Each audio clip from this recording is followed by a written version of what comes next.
اس کا جو خون نکالا جاتا ہے اس سے قربانی ادا ہو جاتی ہے. ثم یقسم لحمها اثلاثا، فقہاء کہتے ہیں گوشت کے 3 حصے سنت ہے. ایک اپنے بال بچوں کے لیے، ایک رشتہ داروں کے لیے، ایک فقراء اور مساکین کے لیے. آپ نے فرمایا یہ ایام الضیافت اللہ تعالیٰ ان دنوں میں بندوں کو مہمانی دیتا ہے کہ میرے خاص عبد اور حبیب حضرت ابراہیم اور اسماعیل کی ایک قربانی قبول ہوئی ہے.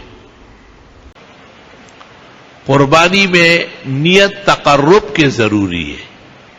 اگر کسی نے ویسے شوشا کے طور پر یا گھر کی ضرورت کے لیے گوشت کے انتظام کے لیے قربانی میں حصہ پکڑا تو صرف اس کی نہیں، بقیہ قربانی ابھی سب مردار ہو گئے.